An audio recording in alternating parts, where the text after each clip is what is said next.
Assalamualaikum warahmatullahi wabarakatuh. Balik lagi di channel Aprotek, channel kita belajar pajak sampai menjadi profesional pajak. Nah, di pembahasan kita sebelumnya mengenai materi Cortex, kita sudah mempelajari tentang proses bisnis registrasi dan pembayaran pajak. Nah, di video kali ini kita akan membahas mengenai surat pemberitahuan. Sebelumnya, disclaimer dulu, materi ini dipergunakan untuk pembelajaran mengenai sistem Cortex yang akan diimplementasikan oleh Direktorat Jenderal Pajak. Nah, rencananya Cortex ini akan diaplikasikan pada 1 Juli 2024. Kemudian kedua, informasi yang disampaikan pada slide ini dapat berubah sesuai dengan perkembangan ketentuan perpajakan terbaru dan proses pengembangan sistem. Nah, sistem Cortex ini kedepannya akan terus update mengikuti dengan perkembangan perpajakan di Indonesia. Kita langsung saja. Surat pemberitahuan itu adalah serangkaian kegiatan administrasi perpajakan mengenai surat pemberitahuan atau SPT yang disampaikan oleh wajib pajak. Nah, tujuan surat pemberitahuan ini yaitu meningkatkan efisiensi dalam penyampaian SPT dan memberikan kemudahan kepada wajib pajak dalam memenuhi kewajiban penyampaian SPT-nya. Nah, tahapan surat pemberitahuan ini yaitu mulai dari tahap persiapan surat pemberitahuan, lalu ke tahap penyampaian surat pemberitahuan. Nah, kita mulai dari tahap persiapan dari surat pemberitahuan adalah proses menyiapkan dokumen pendukung yang merupakan bagian dari dokumen yang dipersyaratkan dalam penyampaian SPT. Dokumennya antara lain yaitu faktur pajak masukan atau keluaran dari pajak pertambahan nilai. Nah, ini bagi perusahaan yang sudah PKP wajib melampirkan faktur pajak. Nah, kemudian bukti pemotongan atau pemotongan dari pajak dari e-Bupot. Nah, kemudian laporan keuangan atau rekapitulasi peredaran bruto e-statement. Nah, di tahap penyampaian itu adalah proses yang dilakukan oleh wajib pajak untuk melaporkan seluruh perhitungan dan atau pembayaran pajak, objek pajak dan atau bukan objek pajak, dan atau harta dan kewajiban sesuai dengan ketentuan peraturan perundang-undangan perpajakan.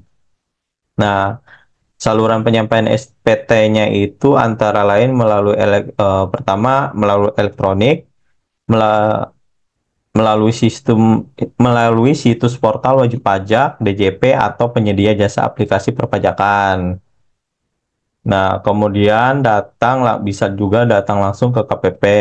Bagi yang menggunakan formulir kertas khusus SPT tahunan orang pribadi usahawan nihil atau kurang bayar dan usahawan kriteria tertentu. Nah, bisa juga melalui pos atau ekspedisi atau kurir. Nah, selain datang ke KPP, wajib pajak juga bisa menggunakan formulir kertas yang dikirim via pos atau ekspedisi atau kurir ke UPD DP. Nah, alur tahap penyampaian surat pemberitahuan ini melalui kanal yang nah, alur dari tahap penyampaian surat pemberitahuan ini bisa dimulai dari pemilihan saluran elektronik. Nah, melalui portal wajib pajak atau PJAP. Kemudian input jenis SPT, masa atau tahunan pajak dan status SPT. Kemudian pembuatan SPT-nya, SPT masa atau tahunan yang prepopulasi dan input data lainnya.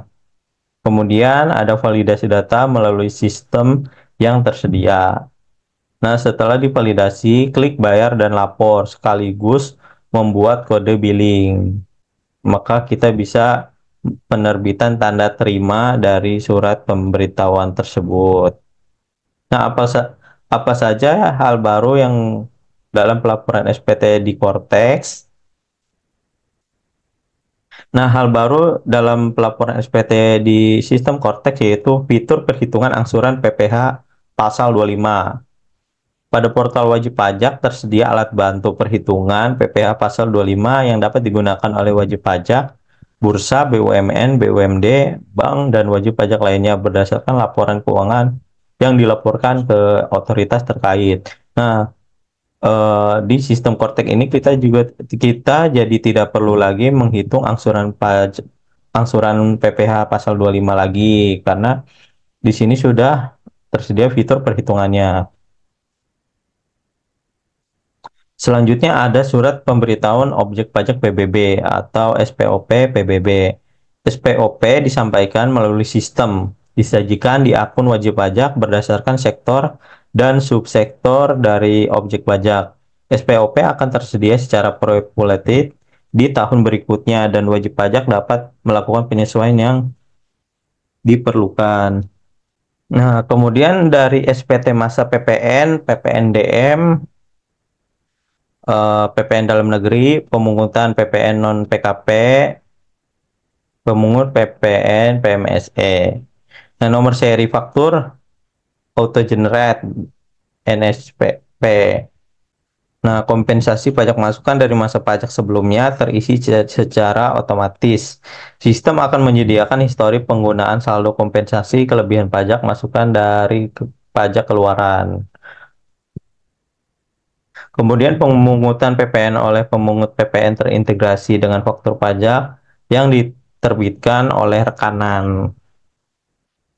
Kemudian di SPT masa PPh pasal 2126 itu ada data bukti potong yang sudah real time pre-populated dari database registrasi. Nah, bagi wajib pajak yang telah melakukan pemusatan, maka WP cabang dapat menerbitkan bukpot, namun SPT dilaporkan dan dibayarkan oleh WP pusat.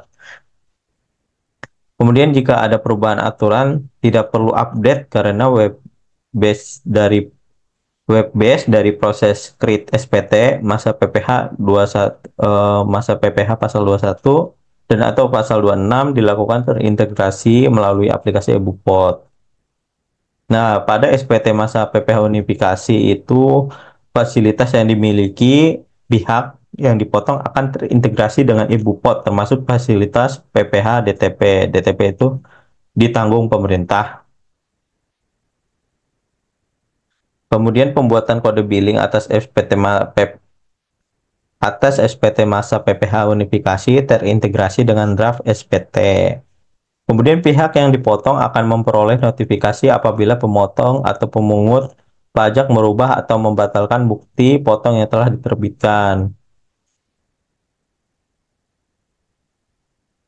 Nah, kemudian untuk SPT tahunan PPh badannya itu uh, update-nya dari sistem Kortek mengisi SPT dimulai dari induk dengan menjawab pertanyaan, kemudian lanjut ke lampiran yang dipersyaratkan berdasarkan jawaban pertanyaan WP di induk.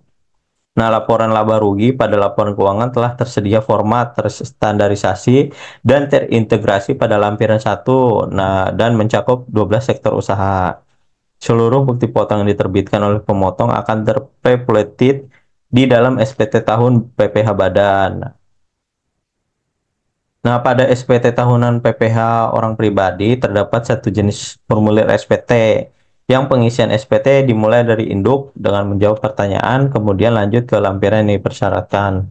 Seluruh bukti potong yang diterbitkan oleh pemotong akan terpopulated ke dalam SPT tahunan PPh orang pribadi. Tersedia menu pencatatan yang dapat digunakan oleh wajib pajak UMKM. Nah, wajib pajak orang pribadi yang telah memenuhi syarat tidak perlu menyampaikan SPT tahunan. Demikian materi mengenai surat pemberitahuan. Nah, untuk materi di video selanjutnya yaitu melalui proses bisnis layanan perpajakan. Terima kasih.